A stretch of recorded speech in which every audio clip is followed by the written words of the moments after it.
Hello, I'm Leland from Leland Eco Music on Twitch, and as some of you might know, I do a lot of live looping, and I wanted to share a concept which I discovered purely by accident, and it's a feature which seems to be undocumented in the RC505 Loopstation. Specifically, I use the Mark II, and it's a little trick which I found totally by accident. I want to take time to share the how-to on accomplishing this particular effect. There's some basic concepts that I'm going to go through. First of all, I assume you know how to do initial track recording and overdubbing, but I'll go through those anyway just in case. And also the use of the undo redo function, and also how to recognize what state a given track is in according to its undo redo status. So if you have a track which actually has overdubs in it, and you've either undone or redid, you can tell by looking at the indicator lights on the RC what status the track is in. We'll go into a concept of what I like to call overdub inversion, and this is what the main focus of this tutorial is going to be about. And we'll actually go through how to actually do the inversion. It's actually quite a really cool effect, and as you can hear in the sort of demonstration in the lead up to this tutorial, it actually has a really cool effect where you can actually use a single track and have like one instrument going on that single track, and then use the undo to actually add all the layers that you previously recorded overdubbed on them, rather than using the undo redo, which only removes the top layer, if you see what I mean. We'll get into that, exactly how it works. And then I'll give you we'll do a practical walkthrough. We'll create something to actually show you in practice how it works.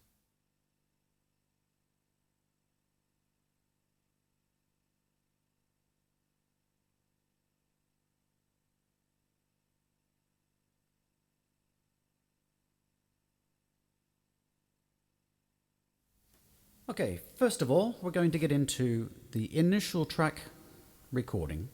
I assume you know how to do this, but we'll do one initial track recording, and we'll do maybe two or three tracks just to get things running. Okay, here we go.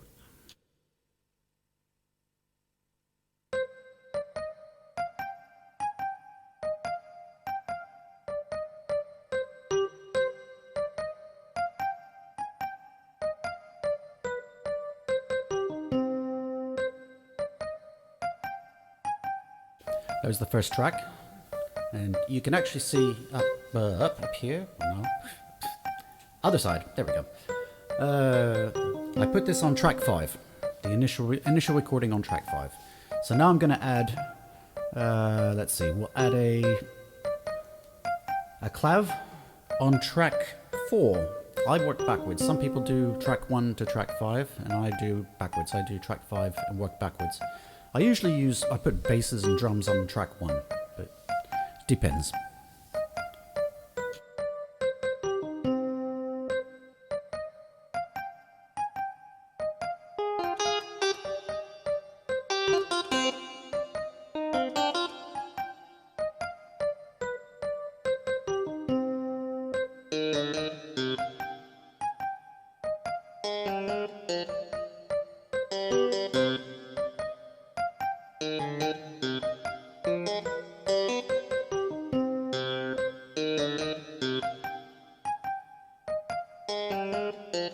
Okay, so now we got a second track going.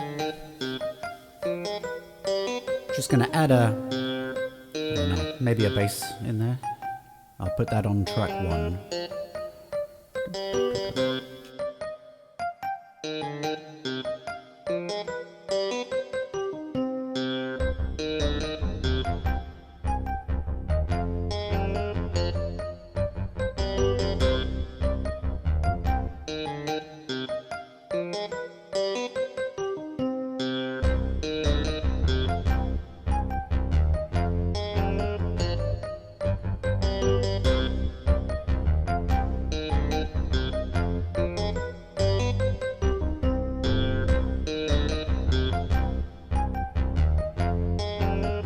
We have a bass going.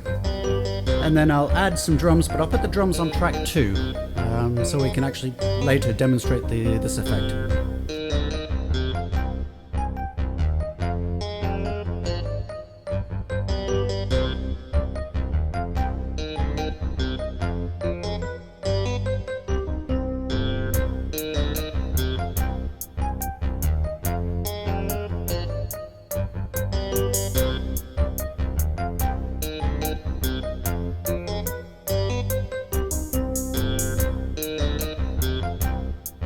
Okay, I purposely only did the hi-hat, and then I'll overdub everything else onto it.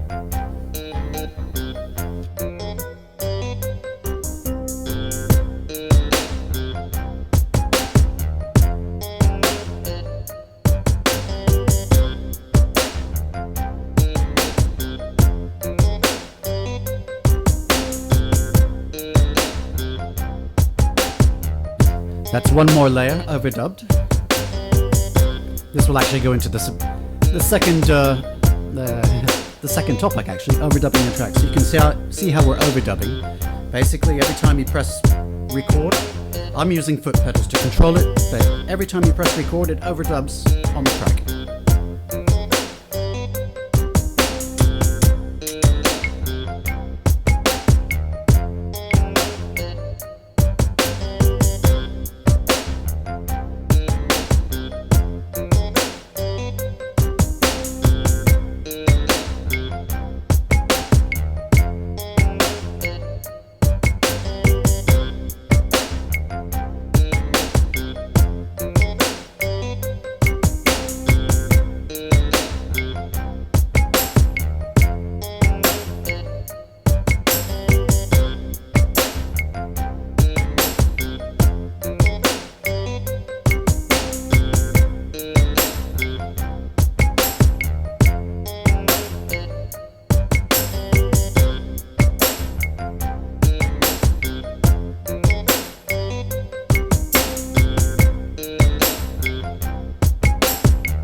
Okay, I've got maybe five layers on that particular track right now, so you can hear that. Now, when you do an undo redo, normally, if you just do undo, it will remove, you can hear the tambourine, it will remove the last track, or the last dub. So there you have no more tambourine. You can put it back by hitting undo redo again. So undo redo, same track. So you got the tambourine again, okay? So next, what we're going to do is we're going to add some more instruments onto track 2, because what we did there, something very simple. So we'll add some more instruments onto track 2.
Okay, we have several layers on there. And that last one, again, if we do undo, redo, it gets rid of it. Put it back.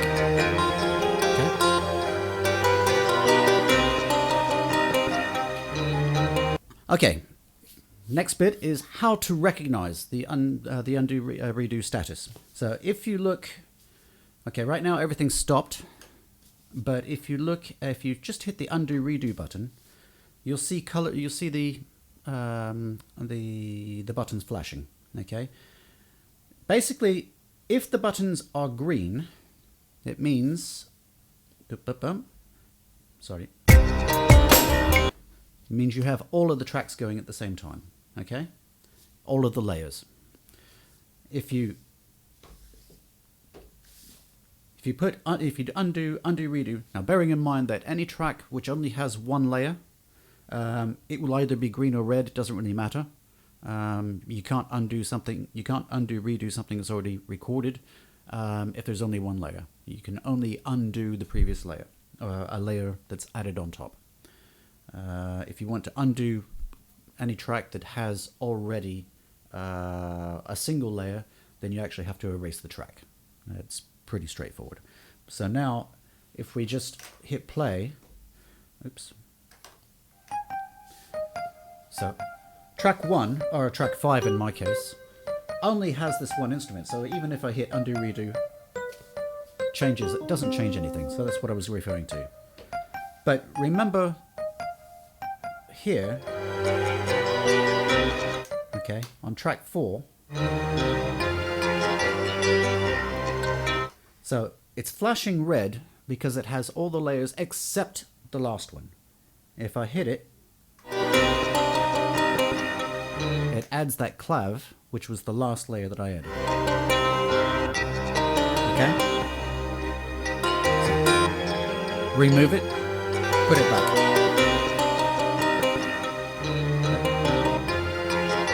And same thing for the drums.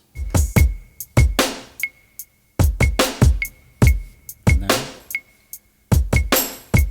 there's the tambourine without the tambourine. Okay? So, what we can do now, and this is the fun bit, what is overdub inversion? So, I'll show you a very quick PowerPoint presentation, within the PowerPoint as well, the principle of overdub inversion, and then we'll go back to how to actually invert the overdubs, and we'll walk through that. Okay, here is how the overdub layers are actually stacked in the RC. So you have the initial layer, and as I mentioned, the initial layer, if you do undo, redo, and you only have that one layer, it has no effect. Undo, redo has no effect. It won't change anything. If you only have that one layer on a track, and you want to remove it, you have to clear the track. Once you add overdub layers, so 1, 2, 3, they're stacked on top. So from that point on, the undo, redo only removes the most recent overdub, or the latest, the last recorded overdub layer. So what happens in an inversion, when we effect the inversion, and this is where it gets really fun, is it keeps the initial layer where it was, and all the other overdubs as well, but the status of them changes. So the initial layer is still at the bottom of the stack, but it now shows it as a status of being the last overdub. So it's green instead of red. And then the additional, all the other layers that you've added over the top, they are all merged into one. But their status is showing as initial layer. So they're all red, but they're all placed on top. So basically it inverts the statuses, and it merges all of the overdubs. So that's how you get the effect of, rather than just removing the last overdub, you can remove all of the overdubs except for the initial, and then put them all back. So it has an inverted effect. It's really, really cool. Okay, now that we've gone through the principle of overdub inversion, or the concept of overdub inversion, what it means, how it works, we'll actually show you exactly how to do it. So remember, we had two tracks with multiple layers. So two of the tracks. So it was track 2 and track 4. So these two. We add the layer the last layer. Okay, so how to change it, or how to invert the layers. Instead of using, when you do the undo redo function, this is a really cool trick. You'll like this. So let's go with the drums. Let's just have the drum part go. Okay, and let's put this last layer back in. Okay, and then what we'll do now is undo redo, but instead of hitting the play record button, we'll hit the stop button. So up. Once we get around the cycle,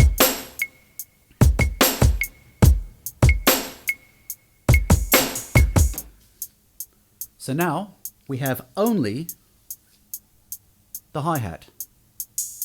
And this is what's really cool, is that now if we hit undo redo, well, we can actually stop. Okay, I have only the hi-hat. Okay, what we can do now, undo redo, and it adds all of the layers that we just erased.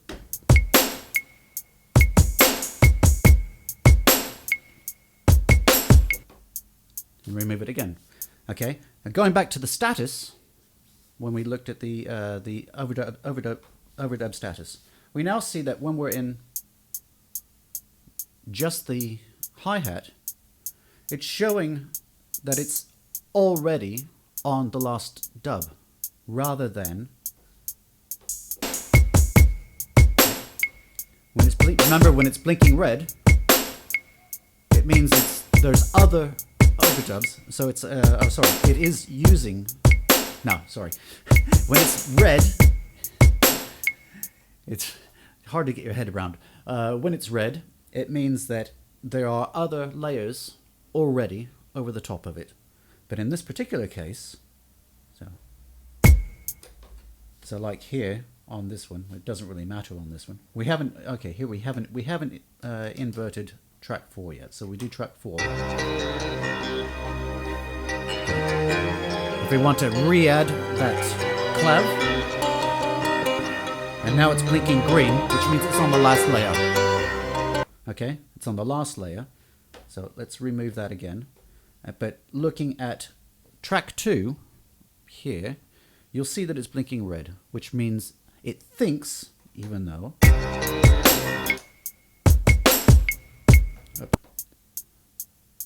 Okay. When it's blinking red, it thinks that there is another layer to add. But when you add it, it actually removes. So it's inverted.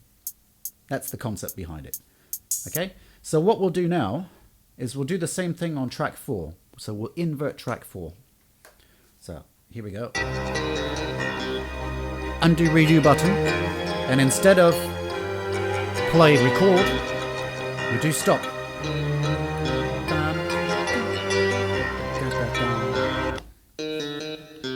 So now you just have the initial clav that we put on in the first place. And if you look at the color, it's blinking red.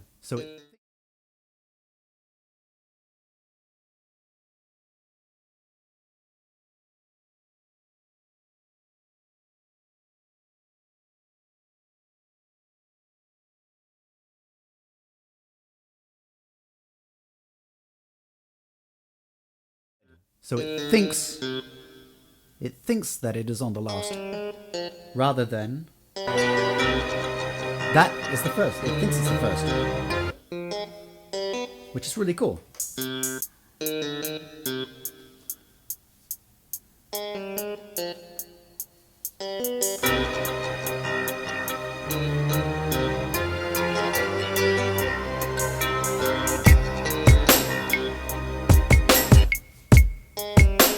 See?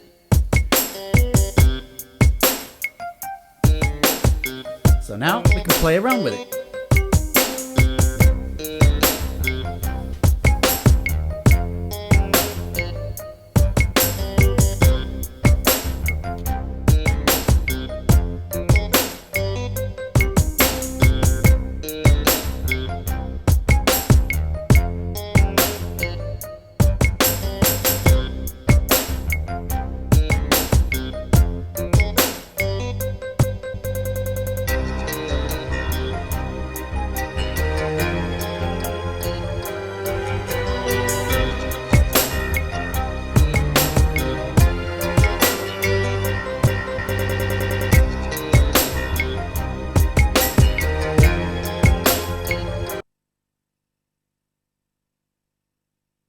That's where it gets fun.